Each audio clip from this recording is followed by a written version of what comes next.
चलिए, मेरा आज का टॉपिक था जो मैंने इसका पहले एक रील्स में दिए थे कि एक्सेस प्रिंटेड मनी से हम लोग को क्या इफेक्ट होता है। और जैसे हम लोग बचपन में सोचते थे, जैसे हम लोग के पास पैसा नहीं रहते थे तो हम लोग वही सोचते थे कि ख़ास हम लोग के पास एक प्रिंटेड मशीन रहता है ताकि उससे हम लोग पैसा इकट्ठा कर सकते हैं।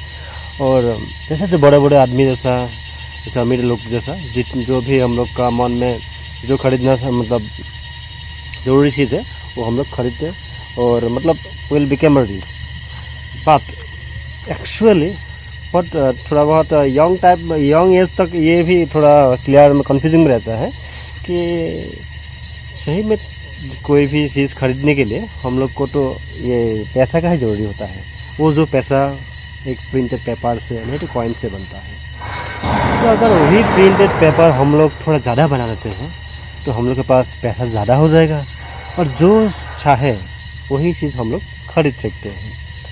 पर उसका कितना बेनिफिट है और कितना मतलब हम लोग का नुकसान है वो थोड़ा सा एक ब्रीफ डिस्क्रिप्शन आप लोग के लिए मैं आज लाया हूँ। देखिए, हर चीज़ का वैल्यू, कोई भी सामान आप खरीदने जा रहा है उसका वैल्यू डिपेंड करता है उसका डिमांड एंड सप्लाई के ऊपर ही।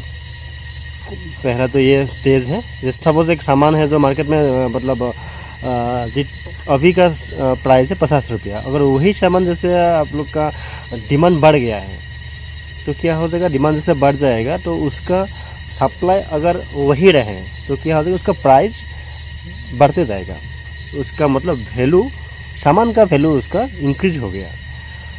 ठीक है। तो ऐसे ही अगर सामान उसको मतलब ऐसे ही रहा और उसका जैसे डिमांड है, अगर आदमी लोग उसको ज़रूरी नहीं समझा है तो जिसका डिमांड डाउन हो गया तो उसका प्राइस क्या हो जाएगा, घट जाएगा, पर उसका मतलब वैल्यू घट जाएगा।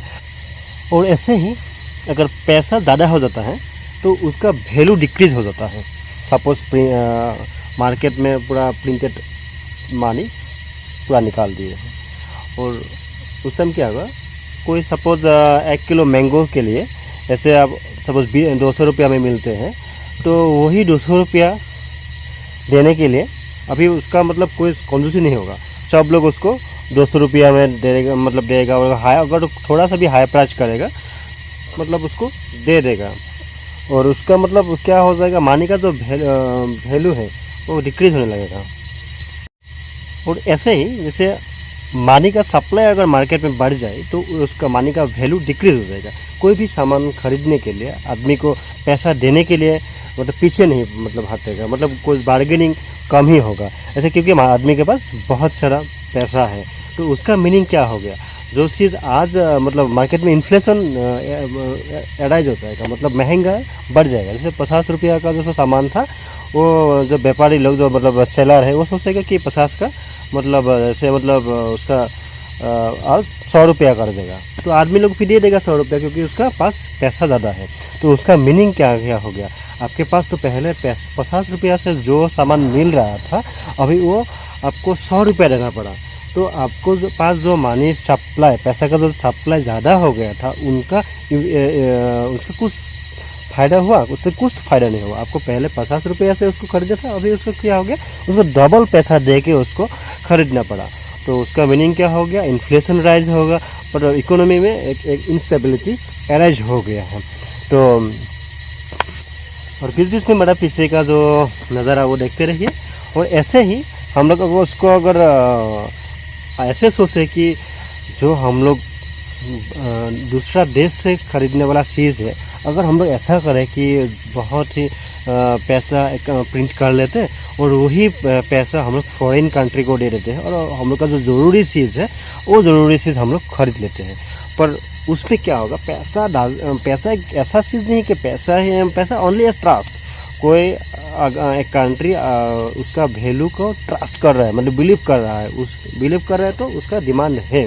ऐसे वो लोग सोचने लगेगा कि उसका एक्सेस सप्लाई हो रहा है तो उसका मतलब उसका वैल्यू डिक्रीज हो जाएगा।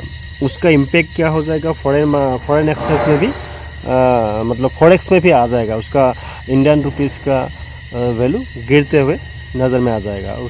फ़ायदा कुछ भी नहीं होगा। जैसे उस फॉरेन कंट्री जो हम लोग को सेल करेगा तो हम लोग को वो लोग हम लोग का रुपीज़ जैसे इंडियन करेंसी है वो रुपीज़ नहीं लेते, वो लोग क्या लेते ट्रस्ट करेंसी, जैसे यूरो हो या मतलब डॉलर हो, इस टाइप का एक जो ट्रस्ट ग्लोबल ट्रस्ट जो करेंसी है उसी के ऊपर बेस करके वो लोग ट्रेड करता है। लेकिन उन लोग को मालूम है कि वो थोड़ा ट्रस्ट करेंसी इंटरनेशनल वैल्यू पे, तो वो लोग को वो डॉलर में नहीं तो जैसे येन हो, डॉलर है, सब ये सब करेंसी में वो लोग एक्सचेंज करेगा। तो आपको इंडियन रुपीज़ ज़्यादातर दे के भी कुछ फ़ायदा नहीं होगा क्योंकि उनका आप उसको डॉलर पहले आपको ख़रीदना पड़ेगा, उनका करेंसी मतलब अपना करेंसी आपको ख़रीदना पड़ेगा। उस ख़रीदने के बाद वही करेंसी उनको दे के उनका सामान नहीं तो सर्विस लेना पड़ेगा। तो उसका मीनिंग क्या है कि फॉरेन कंट्री में कुछ इम्पेक्ट नहीं पड़ा क्योंकि उनको जो वैल्यू चाहिए था उनको मिल ही गया। तो प्रॉब्लम इसमें होगा कि हम लोग को पहले जितना रुपीज़ दे के उसको एक्सचेंज किया था फॉरेन करेंसी को, अभी उनका डबल दे के वही एक्सचेंज करना पड़ा। उसका मतलब कुछ सप्लाई जो ज़्यादा हो गया था उसका प्रॉफिट कुछ भी नहीं हुआ, ओनली उसका इकोनॉमिक इंस्टेबिलिटी हो गया है, हाइपर इन्फ्लेशन क्रिएट हो जाएगा। आदमी के पास मतलब क्या हो जाएगा, कुछ भी सामान खरीदने के लिए पैसा का वैल्यू नहीं रह जाएगा, बहुत पैसा दे के कुछ ख़रीदना पड़ेगा। तो जिसके पास पैसा नहीं है तो वो तो गरीबी रह जाएगा और मतलब पूरा इकोनॉमी में एक इंस्टेबिलिटी क्राइसिस सिचुएशन हो जाएगा।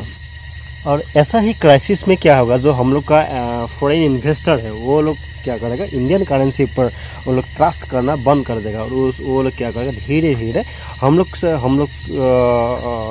से वो लोग इन्वेस्टमेंट बंद करके चला जाएगा। उसके ऊपर क्या हो जाएगा, हम लोग जो एक्चुअली फॉरेन रिजर्व जो मिल रहा था, हम लोग को फॉरेन करेंसी जो मिल रहा था वो हम लोग को जैसे उन लोग का जो प्रोडक्ट मतलब उनका जो सर्विस हम लोग को पास उन जो आ रहा था, जो इन्वेस्ट कर रहा था, उसके वजह से जो हम लोग को करेंसी उन लोग को मिल रहा था वो बंद हो जाएगा। तो क्या हो जाएगा, इंटरनेशनल स्टैंडर्ड में हम लोग का मनी का पैसे का वैल्यू मतलब डिक्रीज हो जाएगा।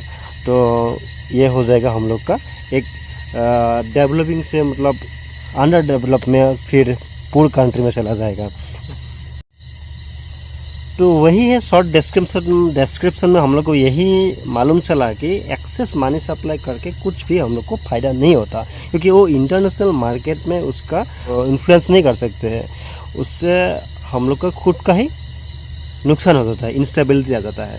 पर अगर हम लोग ऐसा करें कि हम लोग का मनी वैल्यू बढ़े तो उसके लिए हम लोग को क्या करना पड़ेगा, तो फॉरेन करेंसी को हम लोग को लाने के लिए तो एक्सपोर्ट बढ़ाना पड़ेगा। जैसे हम लोग को जो सर्विस है, सर्विस से दूसरा कंट्री को देना पड़ेगा। हम लोग का जो टेक्नोलॉजी है तो टेक्नोलॉजी दूसरे कंट्री को देना पड़ेगा, मतलब सेल करना पड़ेगा। उसका ऊपर वो लोग क्या करेगा, ग्लोबल स्टैंडर्ड करेंसी से वो लोग हम लोग से वो खरीदेगा। तो हम लोग का जो है फॉरेन रिजर्व वो फॉरेन रिजर्व बढ़ जाएगा, नहीं तो हम लोग का जो रेवेन्यू है रेवेन्यू कलेक्शन बढ़ जाएगा। पर अब उससे हो जाएगा क्या हो जाएगा, जो फॉरेन एक्सचेंज हम लोग का जो फॉरेक्स तो हम लोग का बढ़ जाएगा।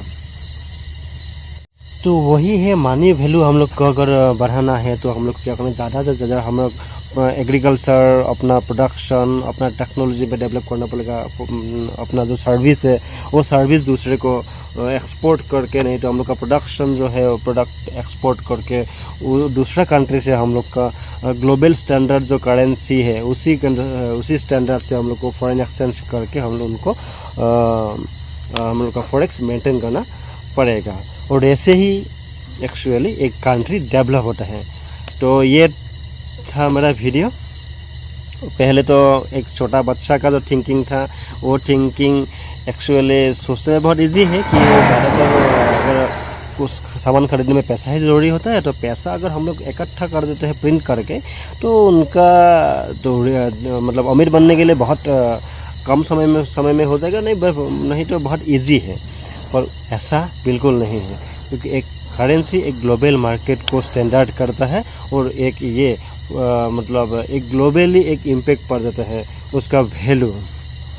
तो आज का वीडियो आपको कैसा लगा बिल्कुल आप कमेंट सेक्शन में बता दीजिएगा। और कुछ बहुत ऐसा अगर चीज़ रह गया तो वीडियो में बोलने के लिए तो आप लोग ज़रूर उसको कमेंट में डाल दीजिए। मैं अगली वीडियो में ट्राई करेंगे कि उसको डिटेल्स उसको एक्सप्लेन कर सकूं। और मेरा वीडियो को लाइक शेयर और सब्सक्राइब करने के लिए नहीं भूलिएगा।